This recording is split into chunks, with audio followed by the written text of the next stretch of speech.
বড়বাবু গীতাকে বলে স্বস্তিকের ফোনের শেষ লোকেশনের কাছাকাছি গিনির ফোনের লোকেশনও পাওয়া গেছে ও সিসিটিভি ফুটেজে একটি গাড়িরও খোঁজ পাওয়া গেছে। পর্বের শুরুতেই দেখা যায় গীতা বসে আছে স্বস্তিকের একটি শার্ট হাতে নিয়ে, চোখে জল, পাশে সেই বিয়ের সিঁদুরের কৌটোটা। সে প্রতীক্ষা করে যে এবার যারা স্বস্তিককে মেরেছে আমি এক এক করে তাদের মুখোশ খুলে দেব। পরদিন সকালবেলা দেখা যায় গীতা বড়বাবুর সাথে থানায় যায়। সেখানেই শুরু হয় সবার জেরা। প্রথমে কাব্যাকে ডাকা হয়। সে কাঁদতে কাঁদতে বলে আমি স্বস্তিককে ভালোবাসতাম, কিন্তু ও তো গীতাকেই বিয়ে করেছিল। আমি হিংসায় অন্ধ হয়ে গেছিলাম ঠিকই, কিন্তু কিছুই করিনি। এরপর কৃপানকে জেরা করা হয়।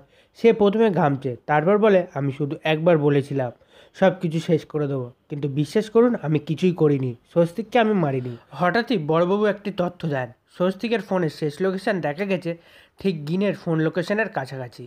এবার গীতার সন্দেহ হয় গিনির দিকে যায়। গিনিকে জিজ্ঞাসা করা হলে সে রেগে গিয়ে বলে হ্যাঁ আমি গীতাকে ঘৃণা করি, ওর জন্য স্বস্তিক আজ আর আমাদের মধ্যে নেই, কিন্তু মারা যাওয়ার সাথে আমার কোনো সম্পর্ক নেই।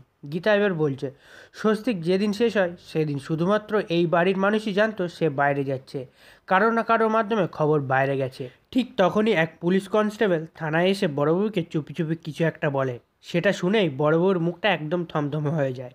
বড়বাবু গীতাকে একপাশে ডেকে নিয়ে গিয়ে বলেন গীতা, একটা সিসিটিভি ফুটেজ পাওয়া গেছে যেখানে দেখা যাচ্ছে স্বস্তিকের যাওয়ার কিছু সময় পর একজন কালো গাড়ি করে এসে ওই এলাকায় দাঁড়িয়েছিল।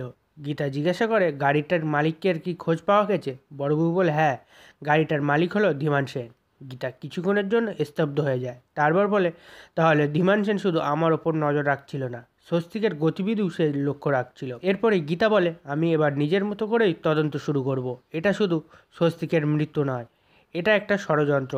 এই পরিবারের ভিতর থেকে কেউ একজন এর সাথে যুক্ত আছে। তাহলে বন্ধুরা, পরবর্তী পর্বে কী হতে চলেছে? গীতা ধীমান সেনের কাছে গিয়ে কি মুখোমুখি প্রশ্ন করবে যে তুমি সেদিন কোথায় ছিলে, নাকি সিসিটিভি ফুটেজ থেকে আরও রহস্য ফাঁস হবে? তোমাদের মতামতটি কমেন্ট করে অবশ্যই জানাবে।